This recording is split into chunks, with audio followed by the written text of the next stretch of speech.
Sangat-sangat tinggi. Jangan kira itu orang-orang Kristen yang bebas berpakaian seenaknya, joget-joget di nightclub. Itu mereka bukan Kristen. Mereka perusak iman Kristen. Lalu ngaku-ngaku Kristen. Itu silakan mereka protes sama saya. Mereka ngaku-ngaku Kristen. Tapi joget-joget di nightclub. Itu bukan Kristen itu. Mereka itu penjahat-penjahat Kristen. Yang melawan Alkitab. Karena Alkitab memanggil orang Kristen hidup suci. Hidup beres. Kamu sudah diselamatkan. Naturmu sekarang adalah natur orang yang sudah diselamatkan. Perlahan-lahan diubah. Perlahan-lahan diperbaharui. Dibersihkan. Maka cara hidupmu adalah cara hidup yang suci. Cara hidup yang beres. Cara hidup yang benar. Ini yang dituntut Alkitab. Mari saya membaca sekarang ayat lanjutannya. Dan banyak orang buta dan tidak membaca hal ini ya. Mereka hanya fokus sering Efesus 2 ayat 8-9. Tapi tidak membaca lanjutannya di ayat yang ke-10. Saya baca dari ayat yang ke-8 saja. Sebab karena kasih karunia kamu diselamatkan oleh iman, itu bukan hasil usahamu, tetapi pemberian Allah. Itu bukan hasil pekerjaanmu, jangan ada orang yang memegahkan diri. Jadi keselamatan hanya anugerah Allah. Dan itu pasti, saya sudah jelaskan tadi. Tapi baca baik-baik ayat yang ke-10. Karena kita ini buatan Allah, diciptakan dalam Kristus Yesus, untuk melakukan pekerjaan baik yang dipersiapkan Allah sebelumnya. Ia mau supaya kita hidup di dalamnya.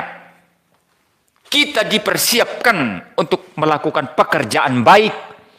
Bukan pekerjaan dosa. Bukan hidup cabul.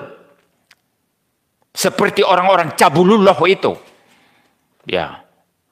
Cabul di nightclub. Cabul di mana-mana. Tidak puas dengan istri sendiri. Cari lagi di luar sana. Orang-orang cabulullah. Ya.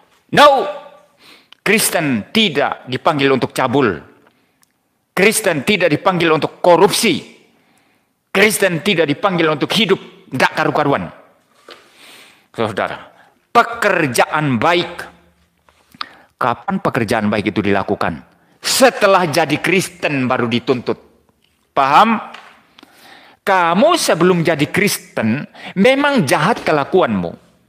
Tidak baik kelakuanmu. Cabul kelakuanmu. Pejinah kamu itu. Penjudi kamu itu. Pencuri, perampok, pembunuh kamu itu. Penuh dengan benci, iri hati, dengki kamu itu. Tapi setelah dapat anugerah Tuhan, sudah diselamatkan. Perlahan-lahan sifat tabiat dosamu diubahkan oleh pekerjaan Roh Kudus dan firman Allah yang terus kau baca, kau renungkan setiap hari. Melalui khotbah-khotbah yang kau dengarkan seperti khotbah saya ini yang sangat keras. Sangat keras tapi bagus untuk mengubah tabiat berdosa. Ya, orang yang suka dosa, suka cabul, tidak mungkin dengar khotbah saya ini, tidak mungkin mau. Ya, tidak mungkin mau. Nah, saudara, orang-orang Kristen yang sudah dapat anugerah Tuhan diperintahkan oleh Tuhan, bukan menghimbau, no, bukan menghimbau, diperintahkan oleh Tuhan untuk hidup suci. Perlahan-lahan harus berubah, harus hidup sesuai dengan natur Kristus yang suci, natur Kristus yang tidak cabul, tapi yang suci. Kristus itu tidak identik dengan cabulullah. Tidak identik dengan perampokan. Tidak identik dengan mengambil harta orang miskin.